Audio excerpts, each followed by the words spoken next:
Wet Leg, brand new all-girl indie rock from the Isle of Wight, and they just played Columbus a few weeks ago, and this record is brand new. It comes out actually Friday, which is when we're going to be putting it out, and fun fact, it's the same tartan there as St. Columkill.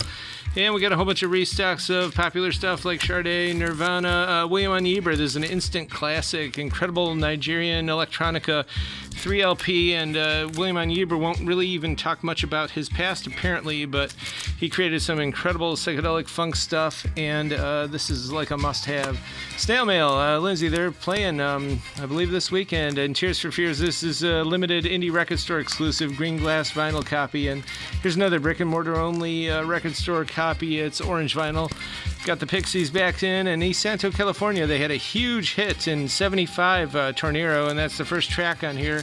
It's a bunch of great Europop, and this is an Italian press. And we got some good krautrock, of course, a reissue on orange vinyl of this 2LP of Can. And this Roland Hanna stuff, it's really good. Japanese press. Jazz, it's a reissue from a 1960 classic. We call it Sunday Brunch Jazz. Really good piano cocktail music. And Quartz, this is a pretty good disco record. It's got this huge electric drum machine sound to it. Some good stuff here. Stefan Diaz Group from 87, I believe, a German press. Pretty good smooth jazz. And here's a good lounge rarity. John Henry from Indiana. I believe he passed away in 2000. He was a country and folk singer, and every copy had the hand-signed custom cover there. They all look the same, but there were not very many of them. This is a very scarce record, and it's really cool. It was live at the Sugar Daddy Lounge, and we've been doing research. I believe there was one in Indianapolis, which is undoubtedly where he played songs like Yellow-Haired Woman and Don't Bet Your Bottom Dollar, and an incredible live Delilah on here. So this is pretty good. It's got all the audience atmosphere, etc. And there's a crazy bass intro to this, Undisputed Truth, this disco funk track. They were kind of like a disco soul band. And here's some disco funk from Dayton and their son, Pure Fire. It's as danceable as anything that Earth, Wind & Fire does. Some Grateful Dead that just came out, Candyman. This was from October 91, and there's just real good Touch of Grey on here, and Sugar Magnolia, etc. 4 LPs. Some really excellent Baroque and late Renaissance stuff on this. This is German press, I believe, near mint. Dario Castello, he was of the Venetian school, and I think there's only 29 compositions surviving of his.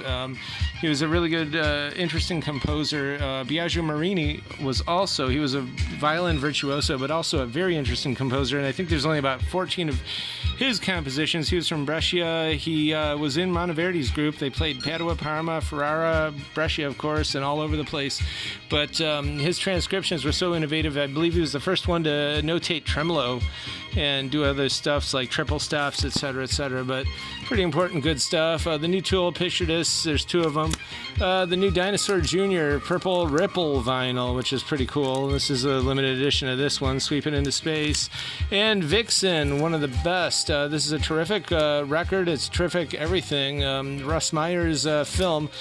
And it's a purple vinyl pressing. It's 45 RPM, so this is just really great audio quality, and that actually does great justice to the composer, Bill Luce, aka William Luce. And if you look him up on ye old record sites like Discogs, you'll see he did nothing but pure luxury, all this library music that's next to impossible to get and pretty expensive when you do find it, but this is one of the few quote-unquote commercial compositions, and it's just terrific. Great record. Totally recommended. The new Thurston Moore, some avant noise. This just came out literally, I think, this week. And same with this. Johnny Marr's new record is a Euro import, 2 LP.